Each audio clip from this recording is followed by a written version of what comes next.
Oke baik, perkenalkan nama saya Cornelius Sampur, NIM 2020 310018. Di sini saya berasal dari Manggarai, Nusa Tenggara Timur. Di sini saya sedikit menjelaskan jawaban UAS pembangunan pertanian. Jadi soal yang pertama itu, sebutkan pembangunan pertanian saat ini di daerah saudara. Jadi pembangunan pertanian di daerah saya salah satunya itu kopi, jagung, padi, cengkih, kemiri, vanili, sayur-sayuran, dan masih banyak yang lainnya. Kemudian yang kedua, seberapa penting pembangunan pertanian tersebut menurut saudara? Jadi menurut saya pembangunan pertanian ini sangat penting karena ia memiliki peran penting dalam kontribusi perekonomian. Salah satunya adalah dalam penyediaan kebutuhan pangan manusia. Apalagi dengan semakin meningkatnya jumlah penduduk yang berarti kebutuhan akan pangan juga semakin meningkat. Di Indonesia sebagai negara agraris ada peran tambahan dari sektor pertanian, itu meningkatkan kesejahteraan masyarakat yang sebagian besar sekarang berada di bawah garis kemiskinan. Dan peran lainnya juga itu memberikan sumbangan kepada domestik bruto atau produk domestik bruto dan kontribusi pasar. Dan perlu kita ketahui juga bahwa pertanian ini adalah salah satu sumber devisa bagi negara.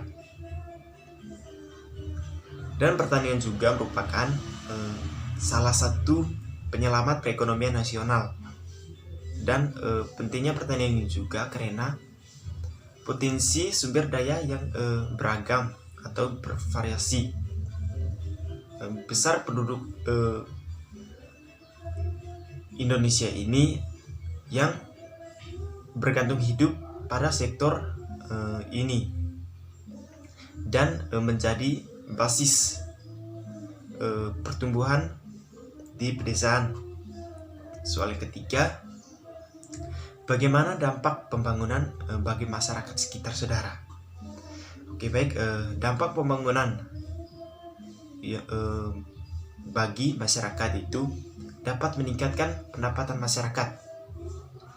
Dan hal ini karena seiring dengan munculnya pembangunan atau beragam jenis kegiatan seperti industri, transportasi atau pertanian, maka kesejahteraan masyarakat tentu meningkat secara perlahan-lahan dan tentunya tingkat kemiskinan akan berkurang. Terus soal yang keempat, bagaimana ciri-ciri pembangunan pertanian tersebut? Jadi ciri-ciri pembangunan itu yang pertama itu adanya pasar yang selalu siap menampung hasil-hasil usaha tani. Kemudian adanya teknologi yang senantiasa berkembang. Tersedianya bahan-bahan atau alat produksi pertanian secara total. Dan yang berikutnya, tersedianya pengangkutan hasil panen yang lancar dan kontinu atau terus-menerus. Bagaimana soal yang terakhir, bagaimana tantangan menurut saudara pada pembangunan pertanian tersebut? Jadi menurut saya ada berbagai tantangan yang dihadapi dalam pembangunan pertanian tersebut. Yang pertama itu menurunnya sumber air untuk kepentingan pertanian. Kemudian masih kurangnya teknologi yang canggih. Dan yang terakhir itu sistem pemasaran dari hasil pertanian tersebut masih sangat minim. Oke baik, itu saja yang sempat saya jelaskan atau yang bisa saya jelaskan. Jika ada yang kurang saya mohon maaf. Sekian dan terima kasih.